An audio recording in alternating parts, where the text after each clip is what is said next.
Quando o servidor está sendo acusado de desídia, um processo administrativo disciplinar, e essa infração é confirmada no relatório final, a pena aplicável é a pena de demissão. Ou caso ele já tenha se aposentado, é a cassação da aposentadoria. O que isso significa? Desídia é muito perigoso. Ela leva à aplicação da maior pena possível, que vai fazer o maior estrago na vida do servidor ou do aposentado. Por isso que todo cuidado é pouco num processo de desídia.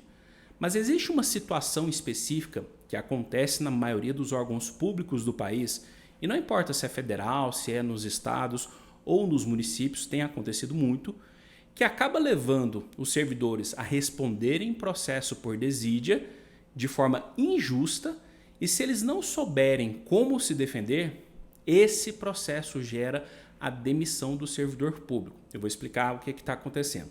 Só que antes, qual que é o conceito de desídia? Eu até peguei aqui para vocês, que fala o seguinte: ela pode ser conceituada como a conduta do servidor público consistente em deixar de cumprir de forma injustificada as obrigações inerentes ao exercício da função pública, com a finalidade de eliminar ou diminuir a sua carga de trabalho, reduzindo a qualidade ou quantidade do produto de sua atividade, afetando de forma negativa a eficiência do serviço público. Quando a gente pega esse conceito, não parece errado demitir um servidor público que comete desídia. Falando no português brasileiro, o servidor público desidioso é aquele preguiçoso, que perde os prazos, falta muito, não a ponto de caracterizar um abandono de cargo, nada nesse sentido, mas ele sempre está faltando de forma injustificada, perde o prazo, não entrega os relatórios, enfim. É o cara que a gente fala popularmente, pelo menos aqui em Goiás, que ele está nocegando, né? Ele é um nó cego, não está resolvendo, não está fazendo as atividades dele. Então a demissão me parece ok, se isso for constatado. Até porque na desídia não basta um ato que aconteça para se caracterizar. São ações reiteradas ao longo do tempo, ou seja, ele já foi alertado, já foi cobrado, às vezes já foi advertido, até suspenso, só que manteve esse comportamento dele. Então ok, aplica a pena de demissão, que é mais do que justa. Agora, o que acontece na realidade da administração pública? Sobrecarga de trabalho. Os órgãos públicos, em sua maioria, estão trabalhando com quantitativo de pessoas muito abaixo do necessário, a demanda não para de crescer, e aí qual que é o cenário que é clássico? Chegam os números lá para o secretário ou para o chefe de gabinete, para quem quer que seja, pode ser Controladoria Geral, órgãos de controle externo, enfim, qualquer pessoa que tenha que prestar contas para a sociedade. Aí vai olhar ali os números e vai falar, uai, fulano de tal dessa secretaria está com os números muito ruins. E não é feita uma análise do histórico de crescimento de demandas daquela secretaria ou daquela repartição e mais. Não se analisa a quantidade de servidores que tinha em determinado momento para lidar com um número X de processos e agora esse quantitativo é menor. Vamos supor que naquela secretaria tinha 20 servidores há 30 anos atrás, vários deles se aposentaram ao longo do tempo ou pediram exoneração, passaram em outro concurso, morreram, enfim, qualquer que seja o motivo, só que agora a secretaria está lidando com 10 servidores e um número 3 ou 4 ou 5 vezes maior de processos. É claro que não vai ser eficiente o serviço. Ainda que nós tenhamos digitalizado os processos, tenha vários procedimentos otimizados graças ao digital, o fato é que existe uma limitação lógica de demandas que um servidor consegue suportar dentro da carga horária dele. E aí, se ele começa a perder os prazos, atrasar os relatórios e tudo, vai chegar o gestor público ou, como eu disse, órgão de correição, órgão de controle externo, Controladoria Geral e vai ter que prestar contas para a sociedade. Por quê? O contribuinte está lá cobrando, a imprensa fazendo reportagem, o órgão está lento, a fila está não sei quantos meses, tudo isso que a gente sabe que acontece. Aí, a Controladoria Geral ou o gestor público vai querer apontar o dedo para prestar as contas devidas para a sociedade. E vai falar que determinado servidor estava atrasando o serviço. Esse servidor vai responder um processo administrativo disciplinar por desídia.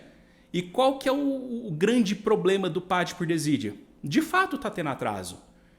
De fato é impossível entregar os relatórios nos prazos, de fato ele está perdendo os prazos, ainda que seja processo administrativo, porque não existe corpo técnico suficiente para lidar com essa demanda. Como é que ele se defende disso? Se está comprovado esses atrasos, essa letargia dos processos, dos andamentos. O fato é que ele precisa comprovar que é impossível lidar com aquela demanda.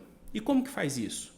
Através de números. Uma coisa que eu gosto de falar muito para os meus clientes: sejam objetivos, apresentem dados concretos para a administração pública. Isso quando a gente está falando de PAD por desídia. Então vamos supor, o servidor está lá há 20 anos, numa época que eles tinham, sei lá, 15 pessoas naquela secretaria. Se com aquelas 15 pessoas eles lidavam com 10 mil processos por ano e hoje eles estão com 7 servidores e 50 mil processos por ano, isso tem que ser demonstrado. E não apenas na hora do PAD. É até um alerta que eu deixo para qualquer servidor público, ainda que não esteja respondendo um PAD. Percebeu que a demanda não para de crescer, está tendo que fazer hora extra, não recebe essas horas extras, né? Mal dá para utilizar o banco de horas, começa a tirar relatórios a respeito disso, começa a sinalizar o seu sindicato. Olha, sindicato, a gente está com o efetivo muito menor do que deveria. A gente está lidando aqui com 30 mil processos por mês, com 3 pessoas. Cada pessoa consegue analisar tantos processos por dia. Porque aí, quando e se, claro, né, for instaurado um PAD por desídia, você tem elementos concretos que você estava alertando a administração pública sobre essa impossibilidade de cumprir com as suas atribuições dentro de um prazo razoável por falta de limitação de pessoas. Você não tem colegas suficientes para suportar essa demanda contigo. E quando a gente analisa de uma forma abrangente, esse é um problema da administração pública, não é do servidor público. É a administração pública que precisa se organizar para contratar servidores públicos, fazer novos concursos, fazer a reposição salarial, porque se a carreira deixa de ser atrativa, as pessoas vão naturalmente buscar outras oportunidades. Então tem uma série de fatores que impactam diretamente no interesse daquele órgão. E aí acaba que os servidores que ficaram naquele órgão por qualquer motivo, é onde ele mora, é onde a esposa trabalha também, enfim, qualquer que seja o motivo, ele não quis sair daquele órgão, ele é punido porque a administração pública não repôs o quantitativo de vagas. Por isso, novamente o alerta. Viu que está tendo sobrecarga de trabalho, está impossível de fazer o que tem que ser feito, os prazos não estão sendo cumpridos. Alerta a sua chefia, manda e-mail para a chefia direta, para a coordenação, para a ouvidoria, para o sindicato.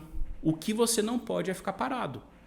Porque se você fica parado, não tira esses relatórios e está respondendo um PAD por desídia, é como eu disse, eles têm as provas robustas, inclusive, que o prazo está sendo perdido, que os relatórios não estão sendo entregues, que o processo está demorando mais do que deveria dentro daquela secretaria. Como que você vai se defender?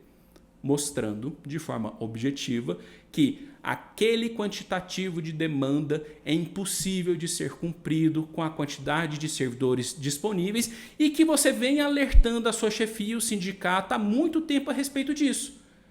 Porque aí a lanterna sai da sua cara e você está apontando o dedo. Opa, não sou eu que faço a gestão de recursos humanos. É o prefeito, é o governador, é o secretário. Ele que tem que tomar as providências para que, numa eventual falta de pessoas, haja a reposição necessária. Porque as demandas não param de crescer e cada vez mais a secretaria, ou aquela repartição, ou aquele órgão tem menos pessoas disponíveis para lidar com esse quantitativo. Então é assim que se defende, mostrando esses dados de forma objetiva. E se mesmo assim eles quiserem prestar contas, demitimos fulano porque ele era desidioso, com esses dados objetivos você consegue levar para a justiça e anular essa pena de demissão.